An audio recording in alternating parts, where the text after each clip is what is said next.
Olá, meus queridos, muito prazer falar com vocês neste domingo. É chamado domingo de carnaval, mas sinceramente eu tô pulando o carnaval, né? Não tô nem olhando o carnaval, tô olhando para as nossas necessidades, tô olhando para aquilo que Deus colocou para nós, que é um domingo para a gente dedicar ao Senhor. E isso é a minha preocupação. Não estou preocupado realmente com o carnaval, tá bom? Mas é um feriado. Vamos aproveitar o feriado, tá ok? Não sei se você viajou, se você está em casa, mas seja muito bem-vindo para o nosso momento, tá bom? De meditação na palavra de Deus. Nós vamos seguir na nossa jornada. Nós estamos falando sobre o Deus que está no centro de tudo, né? Deus está no centro da história. Nós vimos Deus no centro da história da nação de Israel e hoje nós vamos falar sobre Deus no centro da história das nações. Tá bom?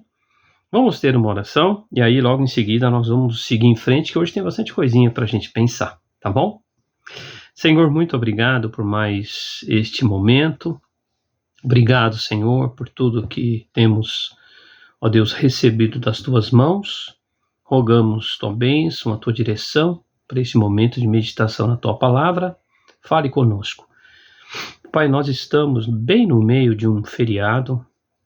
Infelizmente é um feriado em que as pessoas se dedicam para o deleite da sua própria carne. E o quanto, ó Deus, que este período do carnaval impacta na vida das pessoas. O quanto, ó Deus, que este período é um período de muita promiscuidade, muito uso de drogas e, enfim. Ó Deus, que o Senhor tenha misericórdia do nosso povo, que o Senhor tenha misericórdia do mundo, ó Deus. E estamos aqui não porque somos melhores, não porque somos mais santos, mas estamos aqui com humildade, com simplicidade para meditar na tua palavra. Só isso. E através da meditação, receber o alimento espiritual que alimenta a nossa alma. Te agradecemos por tudo e oramos, Pai, em nome de Jesus. Amém. Vamos lá então, gente. Eu vou começar então aqui, falando sobre Deus no centro da história das nações. Eu vou começar lendo Daniel capítulo 2, verso 20 e 21, que diz assim: Disse Daniel, seja bendito o nome de Deus, de eternidade a eternidade, porque dele é a sabedoria e o poder. É ele, vem agora a parte importante, é ele quem muda o tempo e as estações, remove reis e estabelece reis. Ele dá sabedoria aos sábios e entendimento aos entendidos. Inclusive tem um pequeno louvor que as pessoas cantam aqui, não sei se vocês conhecem, seja bendito o nome de Deus, eternidade a eternidade. Enfim, um corinho bem pequenininho, mas bonitinho, que fala sobre este versículo. Mas vamos lá, vamos seguir em frente, tá bom? Gente, nós temos avançado, né, em pensar como Deus está no centro de todas as coisas. Ele esteve no centro da história do mundo e também de Israel. E hoje vamos pensar sobre Deus no centro da história das nações. E ao olhar para a história mundial, muitos enxergam apenas o aspecto político, as guerras, impérios, mas a Bíblia revela uma verdade muito maior. Deus governa soberanamente sobre todas as nações. Um exemplo disso, vamos lembrar, Deus teve graça e misericórdia com a cidade de Nínive, lembra a história lá de Jonas, né? Um outro exemplo, Deus utilizou o Império Assírio e Babilônico para tratar com Israel. Deus usou o Egito como berço de formação ao povo de Israel. Então, por isso que nada acontece fora de seu controle, né? Então, ele não reage à história, mas Deus conduz a história. Então, a história das nações, elas são importantes para os planos e os projetos de Deus, tá bom? Vamos lá, então. Algumas considerações que eu quero fazer com vocês em relação ao fato de Deus estar no centro da história das nações, tá bom? A primeira consideração que eu quero fazer com vocês é que Deus é o Criador e Senhor de todas as nações. Em Gênesis capítulo 1, verso 1, no princípio criou Deus os céus e a terra. Então tá lá, tá tudo nas mãos do Senhor. Mas é interessante que em Gênesis, você pode ver em Gênesis capítulo 10, estou folheando aqui rapidinho, Gênesis capítulo 10, o verso 32, tá? São estas as famílias dos filhos de Noé, segundo as suas gerações, olha só, nas suas nações, e destes foram disseminadas as nações na terra depois do dilúvio. Então você vê aqui claramente, não é? Deus falando em relação às nações.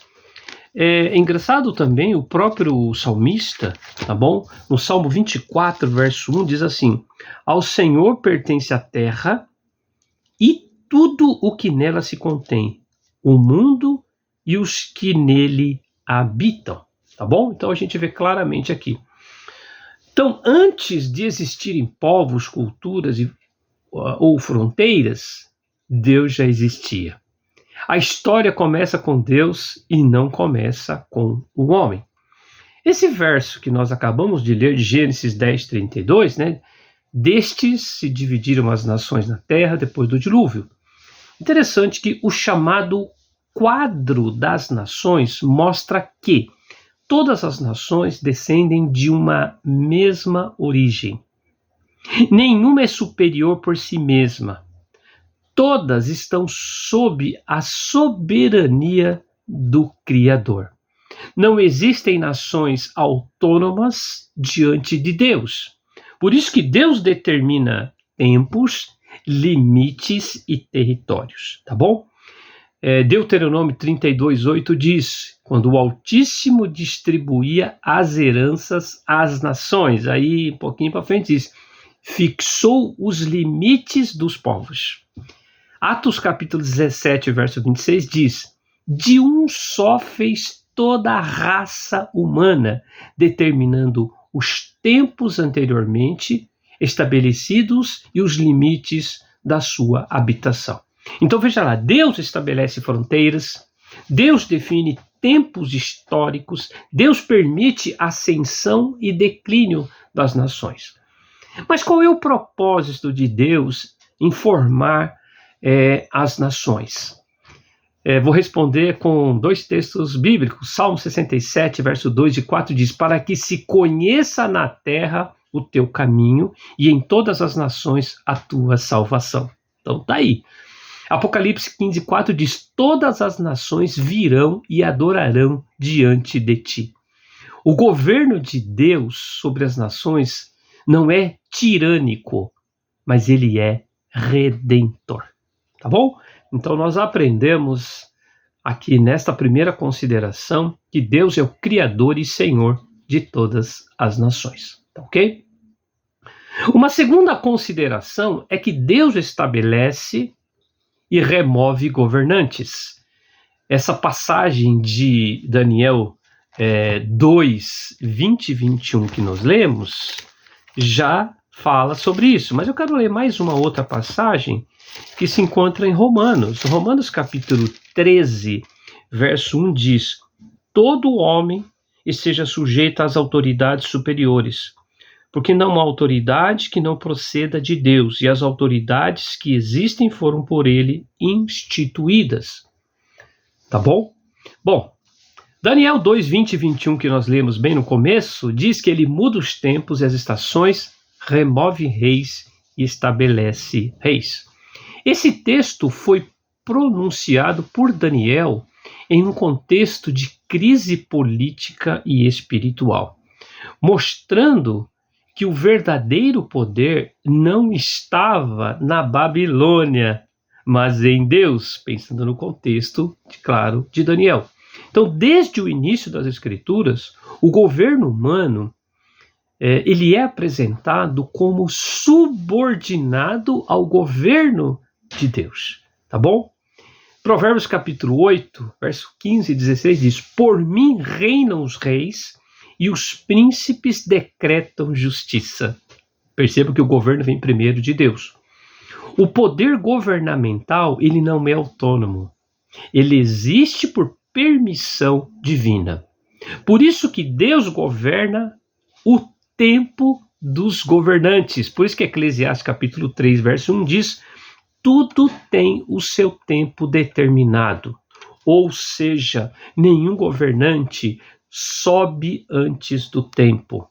Nenhum governante permanece além do tempo. E nenhum governante cai fora do controle de Deus. Eu poderia citar aqui alguns exemplos para vocês. Vou citar, tá bom? Por exemplo, o caso de Saul. Saul foi removido do seu trono. 1 Samuel capítulo 15, verso 26.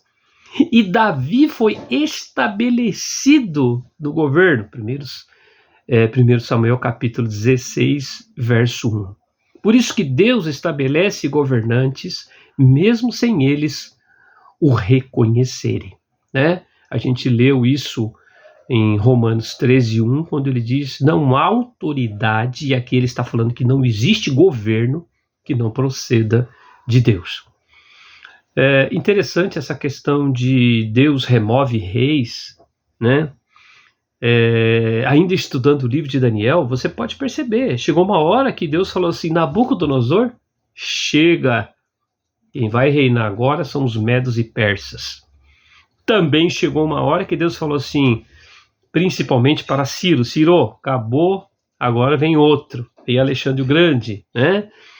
Sobre o Império Romano. Então, ou seja, Deus sempre foi soberano sobre o controle das nações, tá bom? Por isso que Deus está no centro da história das nações, tá bom? Muito bem. Isso não significa que Deus aprove toda a atitude do governante. Deus não aprova. Ou que o governante seja justo. Também não.